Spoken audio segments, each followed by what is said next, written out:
నమస్తే, welcome to HS24 news. నేను రేఖ. ఇవాళ అప్డేట్స్ చూద్దాం. 2020లో ప్రపంచ దేశాలకు చుక్కలు చూపించిన కోవిడ్-19 మరోసారి విజృంభించేందుకు సిద్ధమైంది. ఏపీలో కోవిడ్ కేసులు పెరుగుతున్న నేపథ్యంలో రాష్ట్ర ప్రభుత్వం అప్రమత్తమైంది. అడ్వైజరీను ఏపీ ఆరోగ్య శాఖ జారీ చేసింది. సమూహాలుగా ఏర్పడే పార్టీలు, ఫంక్షన్లు, ప్రార్థనలు ఏమీ చేయొద్దు. రైల్వే స్టేషన్, బస్టాండ్, ఎయిర్పోర్టులో మాస్క్ వేసుకోవడం, దూరంగా ఉండడం తప్పనిసరి. 60 ఏళ్లు పైబడిన పెద్దవాళ్లు, గర్భవతులు ఇంట్లోనే ఉండాలి. బయటకు రావద్దు. చేతులు తరచూ కడుక్కోవాలి. దగ్గు లేదా తుమ్ము వస్తే నోరు కప్పుకోవాలని సూచించింది. బాణుడి ప్రతాపంతో కొన్ని రోజులుగా అల్లాడుతున్న దేశ ప్రజలకు శుభవార్త. దేశానికి అత్యధికంగా వర్షపాతాన్నిచ్చే నైరుతి రుతుపవనాలు శనివారం కేరళలో ప్రవేశించాయి.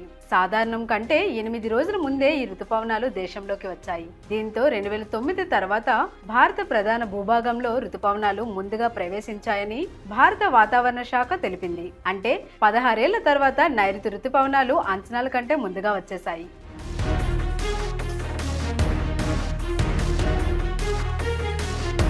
ఆంధ్రప్రదేశ్ ముఖ్యమంత్రి నారా చంద్రబాబు నాయుడు సూచనల మేరకు గత 11 నెలల్లో భక్తుల సౌకర్యం, ఆలయ నిర్వహణలో అనేక సంస్కరణలను తిరుమల తిరుపతి దేవస్థానం అమలు చేసింది. ఈ క్రమంలో తిరుమలను ప్రణాళికాబద్ధంగా అభివృద్ధి చేసేందుకు అనేక వినూత్న చర్యలు చేపట్టినట్లు టీటీడీ ఎగ్జిక్యూటివ్ ఆఫీసర్ శ్యామలారావు తెలిపారు. ఈ సంస్కరణలను భక్తులకు మెరుగైన అనుభవాన్ని అందించడమే కాక ఆలయ నిర్వహణలో పారదర్శకత, సామర్థ్యాన్ని పెంచనున్నాయి. తాజాగా ప్రెస్ మీట్ పెట్టిన వైసీపీ అధినేత వైఎస్ జగన్ లిక్కర్ స్కామ్ పై మాట్లాడుతూ విజయసాయిరెడ్డిపై కీలక వ్యాఖ్యలు చేశారు. 3.5 ఏళ్ల పదవి కాలం ఉంచుకొని ఎంపీ పదవిని కూటమి కోసం వదులుకున్న వ్యక్తి విజయసాయిరెడ్డి అని, అలాంటి వ్యక్తి చెప్పే మాటలకు విలువ ఏముంటుందని ప్రశ్నించారు. అంతేకాదు ఆయన చంద్రబాబుకు లొంగిపోయారని ఆరోపించారు. దీనికి విజయసాయిరెడ్డి తనదైన శైలిలో స్పందించినట్లు ఓ పత్రిక ప్రకటన పేర్కొంది. తాను మారనని, తన వ్యక్తిత్వం ఎప్పుడు ఇలాగే ఉంటుందని, పదవి వచ్చాక తమరే మారిపోయారని, నేను ఎప్పుడు ఇలాగే ఉన్నానని, 3 దశాబ్దాలుగా నాకు రాజశేఖర రెడ్డి కుటుంబంతో సంబంధాలు ఉన్నాయని సాయిరెడ్డి తెలిపినట్లు సమాచారం. ఛత్తీస్గఢ్లో ఇటీవల జరిగిన ఎన్కౌంటర్లో మృతి చెందిన మావోయిస్టు కేంద్ర కమిటీ ప్రధాన కార్యదర్శి నంబాల కేశవరావు అలియాస్ బస్వరాజ్, మావోయిస్టు పత్రిక ఎడిటోరియల్ బోర్డు సభ్యుడు సజ్జా వెంకట నాగేశ్వరరావు అలియాస్ నవీన్ మృతదేహాలను తమకు అప్పగించాలని కోరుతూ మృతుల కుటుంబ సభ్యులు శుక్రవారం హైకోర్టులో అత్యవసర వ్యాజ్యాలు దాఖలు చేశారు.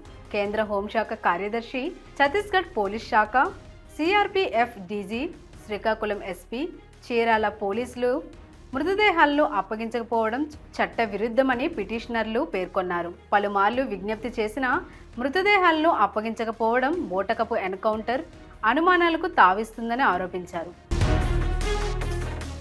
ఆపరేషన్ సింధూర్ విజయాన్ని పిల్లలకు వివరంగా తెలియజెప్పేందుకు రాజస్థాన్ మదర్సా బోర్డు కీలక నిర్ణయం తీసుకుంది.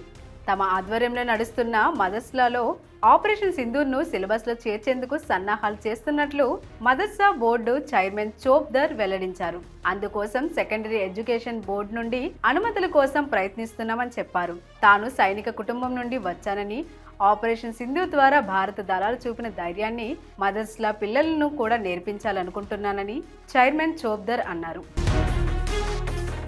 ఇవి ఇప్పటివరకున్న అప్డేట్స్. మరిన్ని అప్డేట్స్ కోసం keep watching HS24 news. Please do like, share and subscribe our channel.